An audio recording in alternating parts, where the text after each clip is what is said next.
Hi,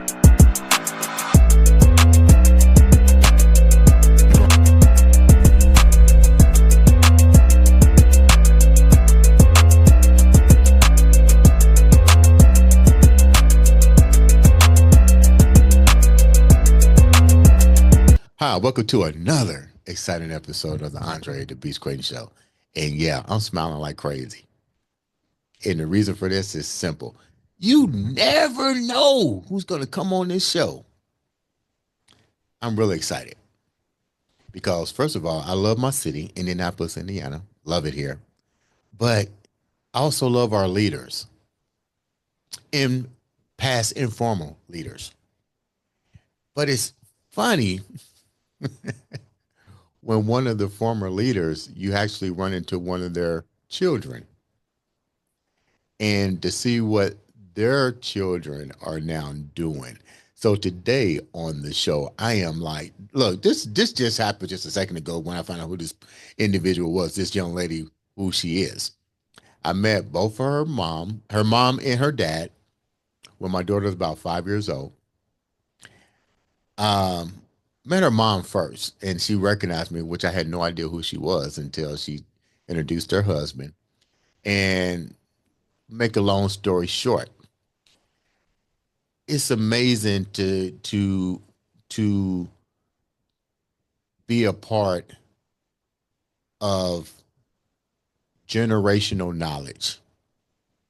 And today that's what we're talking about. And showing how you can get too caught up in your journey and not letting it overwhelm you. So today we're going to talk about what that's like with the former mayor of Indiana's own daughter, herself, Erica Ballard, to the show. What's up, baby girl? Hey, so glad to be here with you. Thanks for having me on. Why didn't you say that in your pre-interview who you really was? Well, here's the thing. I really am just me. Like my dad is a part of my identity, right? It's not the Right. whole thing. You don't want to lead with your parent all the time, but I do love them. They're my favorite people outside of my kids. So, So yeah. you're now in Denver, but you have roots here in Indiana. Oh, strong roots. If Indiana had mountains, I would have never left. I lived in Fountain Square for 4 years Right. before moving to Denver. I went to high school at Brebeuf, went to college at IU, come home all the time. I love Indianapolis. Before we get into what you're doing now, I'm getting ready to change the whole trajectory of this episode right here. It's clearly off the books now. You look, I need me a drink, so I'm gonna join you, and we're gonna sit back and kick it. What was it like growing up for you in Indianapolis before your dad became the mayor? What was life like for you? Honestly, it was exactly what you would expect someone's life to be like a teenage girl. But I'll be really honest with you. I went to Brebeuf, which, if you know Brebeuf, there's I know some exactly money. where it is. Yeah. Um, Yeah, there's some money that shows up at Brebeuf. And I was a military brat. So we did not live in that way. We were fine. We were fine. We were middle class. But it was really interesting for me to go to that school after living life every 3 years on military bases. So it was really wonderful. My dad and mom were very involved parents. So at every swim meet, at every event, every single thing. But it was also for me it was education into civilian life and then an education into um, honestly wealth mindset because it just wasn't even something talked about on military bases. And I was thrown into it sophomore year of high school. What do you mean when you say wealth mindset? And for those that are not familiar with Indianapolis, Bruff High School is a private school. It's one of the one of several prestigious schools in Indianapolis, Indiana. Academically sound program as well. But when you say what you just said, elaborate a little bit on that. Yeah, so my mom is Filipino and she grew up in the Philippines, so developing country. My dad, while former mayor of Indianapolis, he grew up poor, like by by all standards. And we didn't really talk about money. And then when you lived on military bases, you didn't pay for housing, like there wasn't lots of discussion about wealth, but when you get into rebuff, kids are pulling in with BMWs, kids are pulling in with Mercedes, kids are spending money on things that I didn't even know one spent money on. But they weren't cocky, they weren't arrogant, they weren't any of those things, or at least most of them weren't. Um, it was just part of their life. And so it was really fascinating for someone who never thought about it or thought about it perhaps in more of a lack mentality unknowingly, um, to watch people who had more than enough live in a way where they gave back, where it was the norm, where they also like knew things that, I wouldn't have known. Like people talked about trust and different things like that.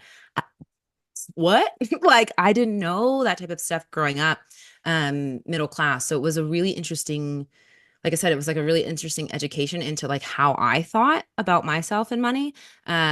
Especially now looking back and then seeing how seamless that kind of wealth was for them.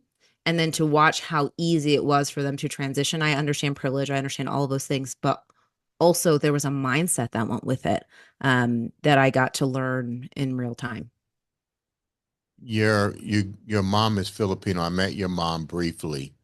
Beautiful lady. I mean, I remember this to this day, the way she recognized me and came up and hugged me, and I was freaking out a little bit because I didn't know who she was. But the That warmth, sounds right. yeah, but the warmth that she showed me was like, wow, I mean, what was that like for you, going to Rebuff, knowing that you come from a diversified family with your mom being Filipino? Yeah. Burbuff, I will say, to its credit, is as diverse a private school as you might get in Indianapolis. They made sure that it was talked about, that you knew about it, and they were really open with scholarships. I think the thing that I would say is for me, from a diversity standpoint, I was always felt like the other. I'm very clearly white passing, but I'm not white. And so that was also a very interesting thing to learn how, not even to navigate, but just to like become aware of what Mm. was happening. Because as you can imagine, military life, my dad's not the only one to marry a Filipino. He's Right, not right. the first military man to marry. So it was interesting, but I will say they definitely did their best when I was there, for sure. Did you ever have, I know some people call it like imposter syndrome, but were there ever any moments to where you was put under a situation that those things had to surface? Because you're still young. You haven't started college yet, but high school can be cruel just like elementary and middle school can be. The big things that would pop up, and I don't think kids were being cruel, but it was more so money. Like I worked at Bob Evans. I don't know if y'all remember, for you Yeah, Indianapolis I people. love Bob Evans. Okay, yeah, but at like 86 in Michigan or 96 in Michigan, there used to be a Bob Evans on the left. I worked there for 4 years. Lupe was my manager. She works at Buffalo Wild Wings still, like or now. I used to work there. That's how I made my like money to spend. I could work there on Right. Sunday and Saturday mornings. Um, so when people wanted to go to these different things, they'd be like, let's go here. And I'd be like, excuse me, I don't have 50, 60, 70, $80 to just go out on a whim, right? To do these things. And so that is it made me feel like an imposter or insecure, and they didn't mean to, but it was part of my journey, right, of like the money mindset and the beast mindset and how to get out of there. But it was more of that, like people going to concerts, people going on trips, people going on these things, and I worked with Bob Evans to have excess cash. So that's where that fell. on me because there was a misunderstanding, not on purpose, but like where they could just do things. Hmm. I I couldn't, I was not in a position to do so. When when did Bray Buff is a I call it strategic institution of learning because first of all you got to have money to go there, and they usually, not saying the other schools in Indianapolis doesn't do that, but private schools is going to be a little bit different than any other schools. They have to make sure that it's money well spent and guide you in the right direction. When did you start picking out your career path when you was at Bray Buff? Because that's still an opportunity for you. That's why they put you in that situation and environment. Not knocking any other schools that we have here, the North Centrals, the Ben Davis and the Carmels and so forth. But evidently your parents entrusted this school to put you on the right path. What path did you choose and how did you go about doing that with that school? Yeah, I just want to underscore what you're saying. They did choose it. And I, as now a mother of two young kids, I get it. Like, I get why they went that route because we didn't study to test. They really opened my mind on how, like, we weren't taught what to think. We were taught how to think. And Right. so, to your question, I really loved English. I still remember Miss Gunn, Miss Hadley. I remember my English teachers and while I could make a lot of jokes about being Asian and math, because let me tell you, I did okay. I did okay in those classes. I was really drawn to English. And so when I went to IU, I looked at communication and eventually moved into journalism as I still to this day love telling story. It's one of my favorite things to do. What made you decide to do IU and study journalism? Well, IU, because it was free for me and I wanted to go to Boston University. And my dad was like, okay, but you could pay for it. And then I did some mental math and that felt real dumb. So I got to IU for free from a veterans scholarship. And for journalism, I honestly, here's the truth. The truth is, I went and thought I was going to do communication and I got a D on my first paper, and I've never gotten a D in my entire life. And when I started to like understand what was happening, I realized I was like, I gotta get out of this. I Mm. finally moved it up to like a B to be fair to myself. But I was like, I gotta get out of here. And when I did, I started to go to journalism classes, but then I, I became enamored with telling story and also like, not even also like, and telling the truth, right? Like, what does objectivity mean? How can you tell story when you are going to be subjective? And I love the way that IU School of Journalism, when it existed, taught us how to do that. What did you wind up doing when you left IU? Well, I graduated in 2008, if anyone remembers that wonderful year to go out and get a job. And so I wanted to be in journalism, but my dad had become mayor by that point, and most journalists that I knew lived in their parents' basement and worked for peanuts at, at a newspaper or radio. And like, I didn't really have the luxury of living in my parents' base. Like, no one was going to hire me to be a journalist, given the state, like, given who I was related to.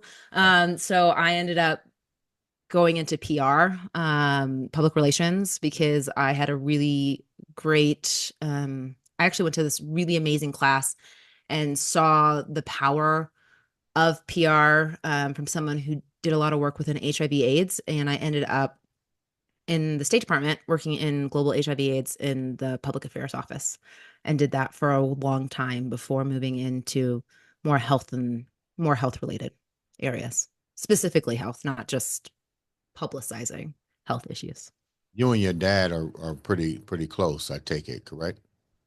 Yeah, I really like him a lot.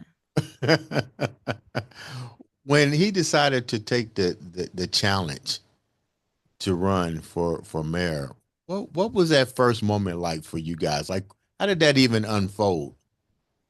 Oh, I'll tell you exactly how it unfolded. I remember it. It was on my 21st birthday. We were at Colorado Steak. I'll walk you through the whole story. Yeah. We were at Colorado Steakhouse. I was getting my first glass of wine with my parents. Um, my first drink. My dad was like, "You go to IU, okay?" And but at first glass with my dad. My brother was there, and he was like, "Guys, I got to tell you something." And my brother and I were like, "What?" He was like, "I'm gonna run for mayor," and we laughed so hard. Really? Like my brother, we were not supportive, like not unsupportive, but we started laughing, and then he wasn't, and we were like, "Wait, no, like, wait, you're, hold on, are you're really gonna do it?" And he was like, "Yeah, is that okay?" And we're like, "Yeah, sure, whatever." Not thinking it would turn any into anything for all the obvious reasons. For those who are from Indianapolis, my dad had no political background or funding or connections. Um, but it turned out into something. For What a did good 8 years. what did you think about that? I mean, that's almost unheard of. I know you probably thought he wasn't serious, but what was his reasons for wanting to do that? Because he had to bring his family into the mix. And if he was my father running, I would be like, why? What's the purpose for you? Yeah, my dad really cares. Like he is a public servant through and through. I remember asking my dad for career advice as an entrepreneur, and my dad literally goes, "I don't know. I've never done it." Like, was not even trying to like sugarcoat how to ask for raises. He's like, "I don't know how to ask for raises. I don't know how to be an entrepreneur. Right. It's just, like that's not what he is a public servant through and through. So it wasn't shocking. But at 22, you're pretty into yourself. So I was like, oh, okay, cool. Right. Okay, great.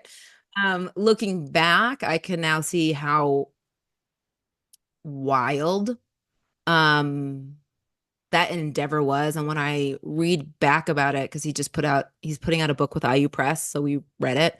Um, it the story is truly mind-blowing how he got from "I think I will do But it" to actually winning is one of the craziest stories out there. what was your mom's response when he decided? Because he told her first, I'm pretty sure. She so She my just was along mom, for the ride, huh? that's right. Like my mom is very risk adverse is how I will say it. Like Okay. she's from a developing country. Like she came here, grew up, what like ups and downs. So she's very risk adverse, but she's also extremely supportive of anyone in our family doing anything that they want to do. And most supportive of my dad. So when my dad said he wanted to do it, did she love it at first? I won't say but was like, "Ah, it's great." But she was like, okay. And then she was along for the ride. She did whatever needed to be done, and she did it as happily and with as much heart, I think, as one could. When you saw that eventually that your dad decided to actually move head on with this challenge, what was your role now? Because what you now, I know you're still young, but hey, your dad is going full steam, and the dream is probably about to come true. How does that change your whole look on what your dad is doing, and more importantly, how is this going to affect your life? Because it's going to change. Yeah. So I'm laughing. I was like, my only role was don't get in trouble. Nailed it for the record. Was during the campaign, don't get in trouble. But I'll be really honest with you. My brother, I would say, did the smart thing and stayed in Indianapolis. My ego, I'm gonna go with ego. And my trauma, not from my parents, but from like friendships and bullying. I was like, I'm gonna get the F out of Dodge. I'm out of here. So Mm. I didn't even stay and get to really enjoy watching or learning in that way, or even like all of the free games. Do you know what I mean? Like that type Yeah. of free parties. I didn't, I was like, I gotta go. I'm not gonna be my dad's daughter. Like I am gonna establish I'm just laughing because I'm like, what are you talking? Like looking back, I'm like, what are you talking about? It would have been so fun. But at that time, I was like, I'm not gonna be Gregory Ballard's daughter for the next however many years. I'm gonna go make a name for myself. And I moved to the East Coast where obviously no, my dad helped connections helped me get interviews. But like I told no one for so long that that was my dad. You mentioned something that slipped a little bit. Let's go back. You mentioned bullying. Mm. Tell me a little bit about that. Yeah, man. That was a lot of therapy and coaching and healing to get through that. When I was out, clear as day, similar to when you asked me about my dad. I remember third grade, I found a note that was like what Erica thinks she is and what Erica really is from two girls I thought were my best friends. And it just crushed me because up until third grade, thanks to my parents, I was like, I'm great. I'm awesome. Like, I'm the best. But I also loved everyone else equally, right? Like, I wasn't like I'm special. I just thought everyone should be themselves and like me too, right? And I was just like running around being a kid. And then seeing that, something snapped. And like, from that moment on, or from I would say like as the weeks progressed of that, like I started to shift and change to be liked. And I ran into the same problem in seventh grade. Like thought I had these friends, like was getting kicked and was being myself and wasn't doing anything. Like, and I mean that. Like I am a really nice person, but like I was overly nice. And people liked me because I listened and I wanted to have fun and all of those things and girl group after girl group up actually until Buff, I got kept getting kicked out of. Like to the point where like was like sat down and was like, you can't be here anymore. And I didn't do anything Mhm. other than like boys liked me, right? And so that really started to shift what I was willing to share, what I wasn't willing to share, how I wanted to show up, and a lot of protection, right? Built up around my personality. And I used achieving as a way to prove my worthiness because I knew, quote unquote, that being me wouldn't get everyone to like me. But if I got certain title, like, but in my head, I told myself the story, if I got certain titles, achieved certain things, you could not, you couldn't debate whether or not I belonged How did it get to the point that that it required therapy though? because I kept going and going and going and pushing myself to the limit to get the thing I thought would make me happy. Hmm. And I would keep going after that thing. And then I would get it because I I'm good at knowing how to get things. I would get it and then I would feel empty. Hmm. And then I would just keep repeating the cycle Mhm. over and over and over again. Um, and I just couldn't figure out why I felt so empty.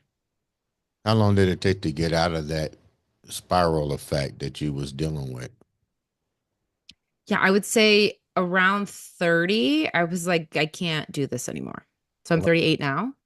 Um, and I would say I started to see I started to see the cracks beforehand, and I would go get a little bit of help and then feel better, but I would repeat the cycle. And around 30, I got really serious about finding peace and joy. I was like, I don't want to like, I don't mind working hard, mhm. but I don't want my whole personality to be my work. I don't want my worth to have to be defined by it. I wouldn't have used that language, but I was sick of not being happy Mhm. and started a quest to figure out how to actually enjoy life. Because of your father's title, was this something that you kept in the closet, or or did you just was it something you kept in the closet because maybe you didn't want to put any more pressure on your father's role? Does that make any sense? Like, Most of the time when we have Yeah. trauma, do we share it with the family members, not knowing how they're going to respond? But in your case, something like that, and your father in the position that he's in, was there a feeling of, if I share this with him, it may not turn out the way it should, or he's got enough already on his plate, or they may use it as a political weapon, weaponizing your illness or your situation to handicap him in office and moving forward if he decides to run for reelection? No, it was all my and I'll tell you a story about my dad, how I know the answer would have been no.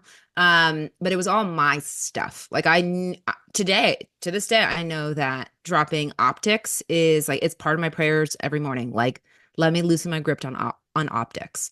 There is just I have built up as my defense mechanism, like before my dad was mayor, before any of this stuff, like look the part, say the right things. And so I just had been running um that neural pathway, that pattern, so for so long that I didn't want to tell them about it because I didn't want them to judge me. It had nothing to do with them. But I'll tell you, when I was 17, I got really mad one day, and I've never been this mad. I don't even know what I was mad about, but I kicked a wall. This is what happened. Was I kicked a wall and in my house You was mad. at 38. I was mad at 38th in Georgetown. I was like 17 and I kicked a wall. And my mom was like, and so she went and they got plaster. My friend Mike came over and we were like fixing the wall. And my dad walked in and was like, "What are you guys doing?" And I was like, "I kicked a wall." I like crumbled. I was like, "I kicked a wall." And he was like, "Can we talk?" And I was like, "Fine," thinking he was gonna like yell at me. And he was like, "Do we need to get a what is it called? Like a boxing bat, like a punching bag? Are That's you?" what I would have said. Yeah, he was like, "Do we need to get a punching bag?" He wasn't. He did not care that I was that mad. He was just like, there's probably better coping mechanisms than what you're doing. So I don't think they would have cared. But I was ashamed that with someone with such a good life, like I had such a great life on the outside, that I wasn't happy. I was ashamed of that. And so that is why I carried that burden silently for so long. Mhm. Um, until, you just hit a point. That's not true. Either you hit a point that you can't take it anymore, or for me, I started my own business, and like I think starting your own business is one of the fastest ways to personal growth. I'd been reading all the books and was like, "Oh, something's not wiring correctly here. Mhm. Let's go figure some things out." So you wind up channeling that to becoming an entrepreneur. Am I getting this right? Yeah, well, yes, I moved into entrepreneurship thinking that if I could just have time or money, or if the entrepreneurship's so sexy now. So, and there's a big push. I don't know. And I still think that there's a big push right now, but there was a really big push about the only way to own your time and money is to be an entrepreneur. So I jumped into that thinking that I could just make it here. I could just be happy. And so I did everything and then was like, no, like I was like on TV and in magazines and these different things. And I still wasn't happy. And I was like, okay, you're the common denominator. Go figure this out. We can't do this anymore. Because of some of the knowledge that I had started to take in as an entrepreneur. When did the healing journey actually start to reveal itself? I would say around 30 because I became an entrepreneur around 28. Um, and I like did the facade of healing where you like read the books and you have the right language. Right. Um, but then I started to actually go and get outside help. Um, and it has been a wild ride ever since. But it was like understanding my thought patterns, understanding what was happening, understanding what we can do from a body level, mindset level, soul level, like or spirit level, like learning all of those things and then getting to a place because I believe on your journey, if you're any if you're an overachiever or an intellectual, like you intellectualize it until you're ready to like shut up and actually sit down and do the work. So that's been the last 8 years of getting to that place. Now you're actually, it's funny because now you're taking that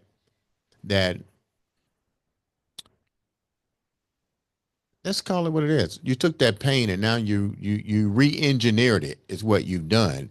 And now Mhm. you packed it into helping other people, which I thought was really funny. 'Cause when we first started talking, you said you now teach people who are overachievers how to not how to more like understand their worth and not get into over processing. And am I saying it right? Over processing their Yeah. abilities. How does that work? Yeah. All right. How does that work? Yeah. What I see with overachievers is like most of us do it because we're trying to prove something to ourselves or we're trying to win some award that doesn't exist. Like I work the hardest, I have the most, all these things that who care, like when you die, who cares? Um, and Wow, thanks so for saying that. When you know, who cares? But you know what? You're kind of right. I tell people that same scenario with I use the King Tut thing. I said, now this Mhm. these kings developed, they collected all of this gold and riches, and you know what? They died. They didn't take it with them, and somebody else dug it up. Mhm. And most people are not like, oh, this is King Tut's gold. You know what I mean? Right. Like that. That's No. not, I understand legacy, I understand all of that, but for the most part, that's not why we're doing it, right? And so, um, the journey towards, let's say, financial and career success, it involves hard work, but there's a difference between hard work and overcomplicating and manipulating and forcing the outcome. And so, what I do is I help people understand one what they really want because that was a big part of my journey. Like, what do I why am I working this hard for? Like, what am I really working this hard for? What do I really want? And then what has to shift in my life, in my body, in my mind, to get aligned with soul's calling or with my spirit? Because I am very forthcoming and like I think we're all souls having a human experience. And so there's a way to live a life where like you're not tied to this body every single second. Whether, whatever you read, heaven's available on earth. And so helping people understand that they can get there and how to get it and pushing and forcing your way through life is not going to get you there. And so helping them reverse engineer the process It's forward for it's themselves. funny. It's funny how you said that, and it's funny how the universe puts everything in the proper alignment because I've been preaching that same concept through my platform, through the radio station. And why is it? This is something that you've re engineered within yourself. So I'm gonna ask you these questions because I'm not the expert here. I can only know what I did in my re-engineering, and I believe in that same philosophy that you just said. I create that heaven and hell here, but also understand why am I doing it, and I'm not going to be consumed with it unless I know what the outcome is supposed to be. Why do you think that individuals are in today what we're dealing with today is having a difficult time understanding that information that you just said? Why are people I'm making sure I want to answer this question appropriately. So let me make sure I'm hearing the question. Why are people having such a difficult time grasping and or believing Both. that they're okay? So from a from a grasping and believing standpoint, I think it's twofold. One, I'm gonna say it. I think we have a God problem. Like I think we have a God problem Say and whatever how you gotta we say. Yeah, that's fine. yeah. So I think we have a God problem and in that we have this belief of like punishment and all these things. And it's like God's unconditional love. So God's gonna be on your team. And you, my friend, carry divinity within you. You are a piece of the creator. And we don't have that language or we have forgotten that for various reasons. But Right. I'm a firm believer that we are part of the creator, which is why we can create. But part of the journey onto earth is to forget it and to remember. So I do get that. But so we have God problems, the first thing. And then the other piece is like, you know, society, drama, conditioning, all of these things make us tie us really deeply to the body and tie us really deeply to earth and matter and this belief that what's here and now is the only thing. So many people, whether it's true survival or mental survival, are in survival mode. And when the brain gets patterned into survival mode, it it takes some work to allow yourself to just breathe, because when you are used to being in fight or flight, your body looks for more fight or flight, looks for more worry, looks to be in it, and it becomes extremely uncomfortable to sit in rest, to sit in thriving, to sit in the parasympathetic nervous system. And so, because that's where you access your divinity, this is how the two come together. Because that's where you access your divinity, we are constantly missing the mark because we're constantly running around in survival mode. I told the viewers, I just told you guys when I first started, when we opened up this show, you're going to go for a ride. And I know, and I am like overwhelmed with this information right here because I don't hear many people talk the way you talk. So the question here is, you're talking a language that people really have may not understand, to say the least. But how did all of this manifestation switching and in the way that you view life change? Did it just happen from this bullying standpoint, where or were there other situations? Because you're talking very universal enlightenment with the mind, body, and soul, and a lot of people will find that like, what else happened in your life that took you to that state of mind? Yeah, that's a good question. Here's my initial response is we're everyone's on a spiritual journey, but some of us are aware of it, right? Some of us are aware of it. So you can't miss your boat. I really believe that, as long as you're willing to wake up. And for me, when I when I started this journey, here's what I'll say. My friend Topsy, I remember she said, God has been chasing you for years, When you like gonna stop running? 4 years. What was that? And then they go, when are you gonna stop running? Yeah. She was like, been chasing you for years. And everything I fell into, every coach I had, anyone who was helping me was always had some spiritual bent. And so I finally was like, all right, like let's look into it. Let's revisit this relationship, because I was a Catholic kid who like was like a Eucharistic Eucharistic minister, and I loved going to church. Like I was a weirdo who liked going to Saturday church. And then it all split because of the bullying. I was like, screw you, you're the worst. I can't believe you put me through this. It's all your fault. Now that I look, thanks to like, coaching and therapy, I can look back. And then I came back and started to explore it. And the book that actually helped me the most, or the teachings that helped me the most, is A Course in Miracles. It got popularized by Marianne Williamson, but I think it was written in the 70s, and it's a work of, it's a channeled work of Jesus, is how it's said. But it looks at like how this world is an illusion, and how your mindset is the thing that gets you to choose whether or not you're going to believe love, or you're going to lean into love or lean into fear. So it's super heady stuff, but I listen, I've read the book twice. It's a 600 page, like super dense text. I've done 365 lessons with it. But yeah, I had teachers that were always a spiritual bent. Finally said, okay. I tried to read this book, The Course of Miracles, 3 times before I actually picked it up and read it. And then when I read it, I was like, oh God, oh man, my brain started to melt.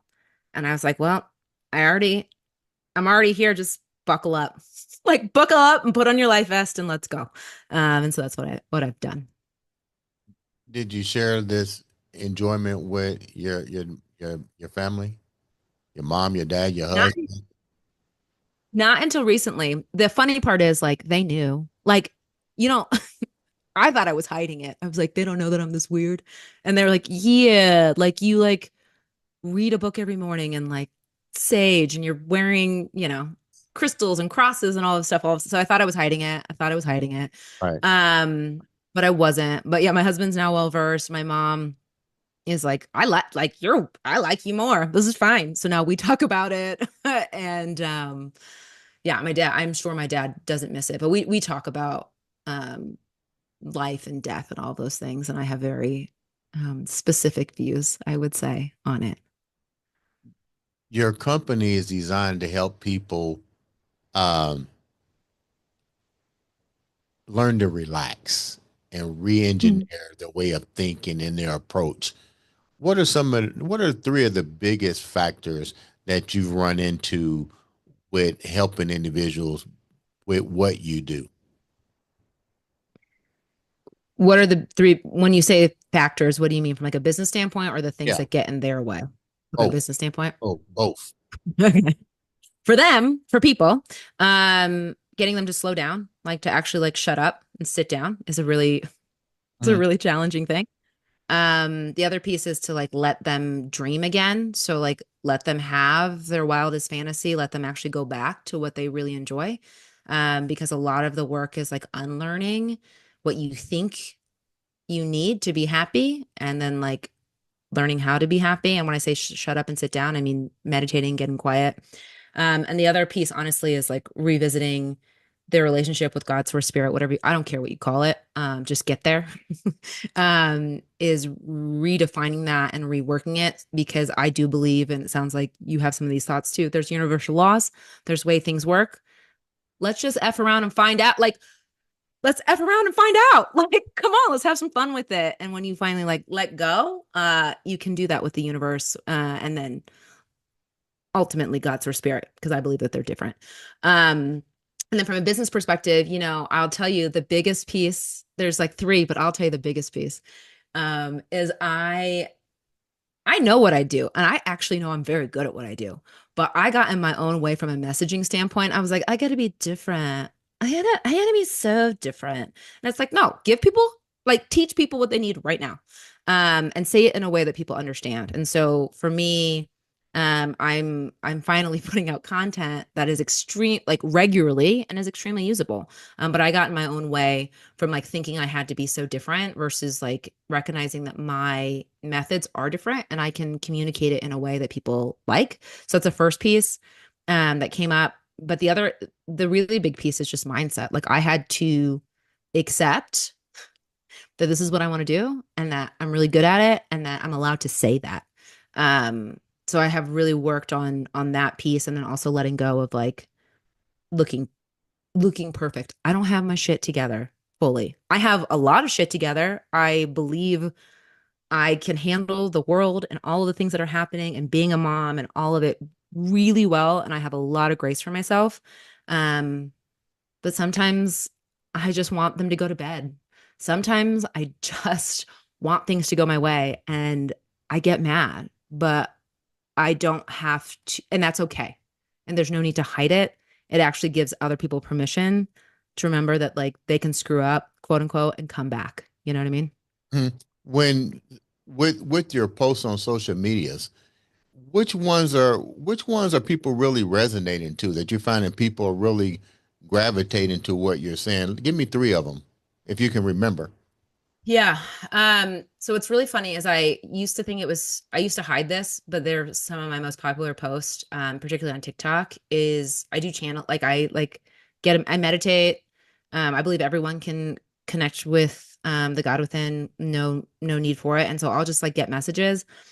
So one that really hit, I actually just put out was like do less, but not do less in the sense of like don't do things like do less thinking, do less judging, do less worrying, because like you're just manifesting what you're worrying about. So that was a big one. Another message I just put out was about well, anytime I put out anything about manifestation, that's big because I have a different take on it than most people. It's not about sitting and hoping for the thing. It's about tapping into the feeling and actually like living as if you have that feeling Mhm. versus that thing. So that's always big. And then actually I recently put out something that actually hit a lot more than I thought it would is like how to overcome self-doubt. Right. Um, so and it's really like when the wheels start turning, just stop. That pause that you get, in between your thoughts when like you're kind of going crazy. Use Yeah. it, stop Yeah. and breathe and like go into the tension, because a lot of us we try to run away from it, and it's like, no, go into it, because Mhm. that has a message and it will tell you how to get out. But if you try to numb out or run out or like think positive thoughts on the way out without actually addressing the feeling, Mhm. you're gonna you're not gonna get out of it. You're not gonna get out of the doubt. How has this changed your life? The new re-engineering of all of the bullying, the opportunities that's come into your life, the just how has all this re-engineered you? Like, what are what define yourself now? Yeah. I I used to say that judging was like a personal hobby of mine. I know that's a jerk thing to say, but I used to say that when I was 20 something. I would say I'm very non-judgmental, which to myself and to others, I have a lot of peace. God forbid, I'm actually happy like most of the time. Like I'm an actual happy person. Yeah. I'm not faking it. I'm a lot kinder and I have a lot more grace for myself and everyone around me. And I'm living a life I actually I enjoy. Like I work from home. I set my own hours. I go to comedy shows. I go to concerts. Like I just lay on the ground with my kids for an hour if I feel like it. Like not with my phone, not record. Like I actually am just there. I'm very present.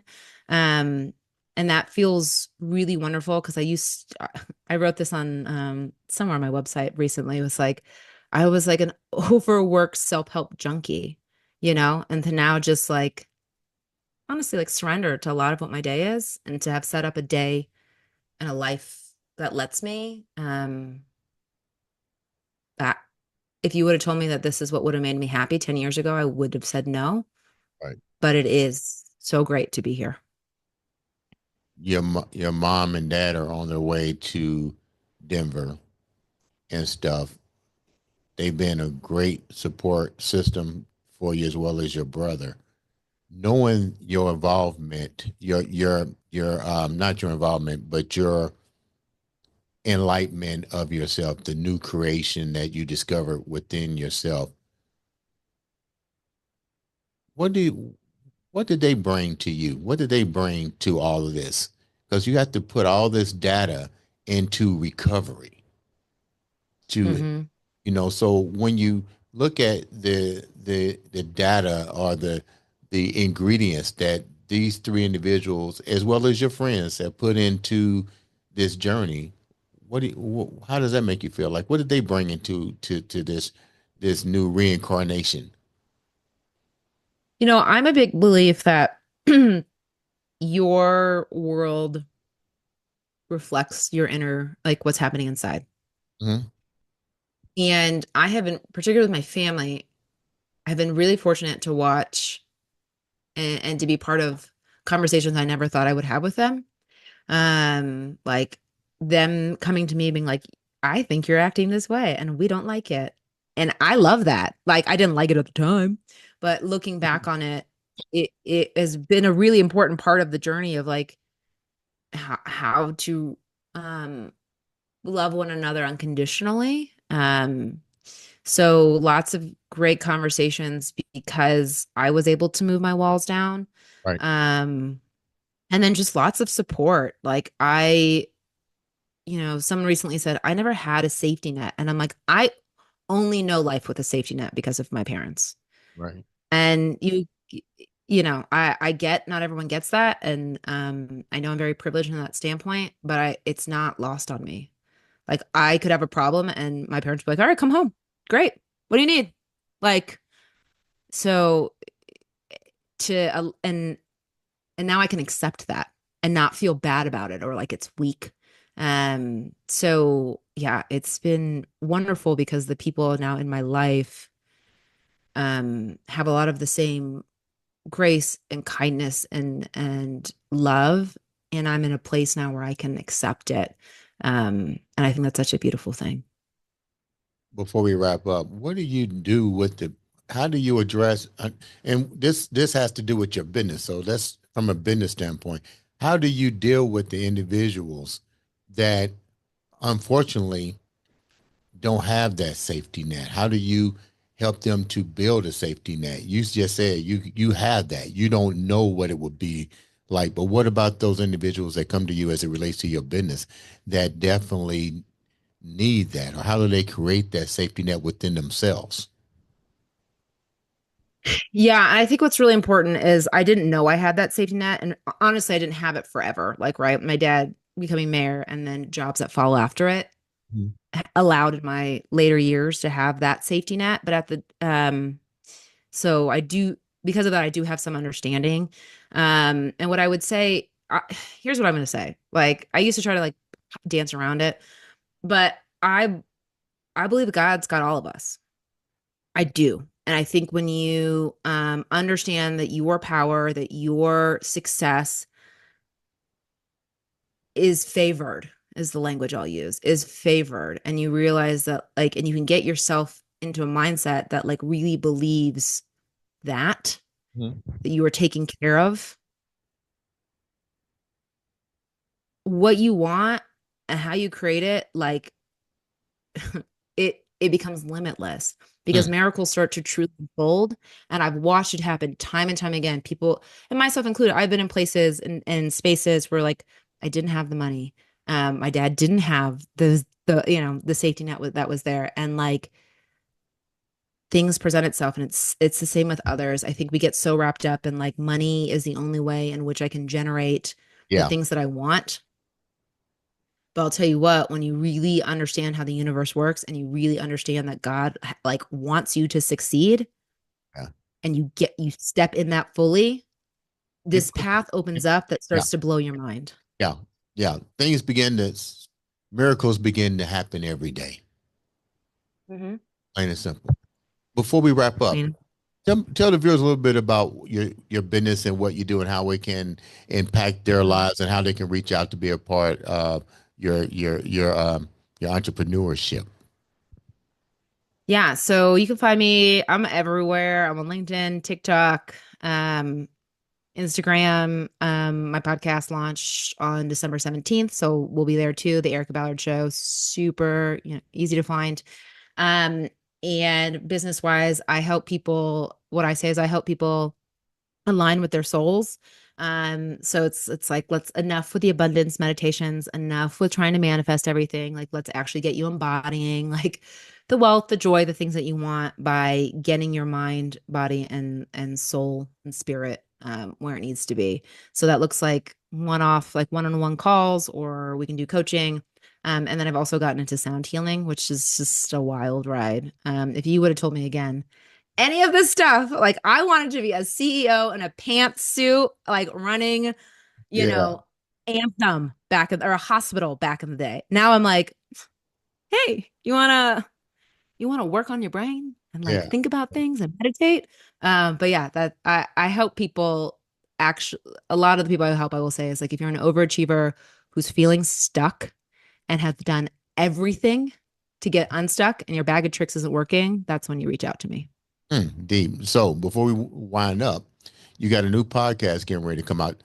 What brought that on? What's the concept of it? And are you looking for guests and so forth? Tell a little bit about this podcast.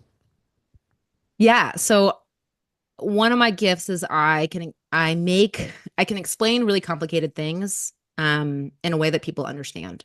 And so this is to take all the self-help, all the spirituality stuff and actually make it implementable.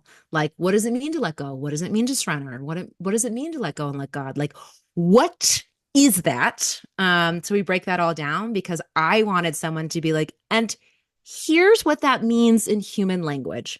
So that's where that came from. And yeah, I'm going to start accepting guests here shortly. And so if anyone wants to come on and like truly show, like explain how this stuff works and how it's helped their life, because I think story is so important. Um, yeah, come on, and I'll be inviting you. So be on Oh, the great. lookout. Who would be your ideal guest for a topic like that, a podcast like that? Like who would be ideal guest? Because you just can't have every person on there. You got to have a good storyline. So who would be some good guest for you. Yeah, like my like ideal guests are like Yeah, there's this just guy named Corey Mascara. He's like a former Buddhist monk turned self-help, him and Jay Shetty. I love a Marianne Williamson. I love people who really because my thing about spirituality is like in this world and even self-help, we bypass so much. Like we don't want to be involved with a protest. We don't want to talk about like well, just think positive. And I like people who take this stuff and are like, listen, we are not of this world, but damn it, we are living in it. And yeah. this is how we bring love to advocacy. This is how we bring love to ourselves. This is how we bring love to show up for others. So people who um have that type of mindset and do that type of work, those are my ideal guests. Sounds like a winner. And it's going to appear on every major podcast platform, correct? Yeah. Hmm. Okay. Okay. As well as the I Am Beast Network. We will definitely host that show as well. That way people can subscribe, like, share, and follow. Erica, thank you so much for taking time out to share such a beautiful story.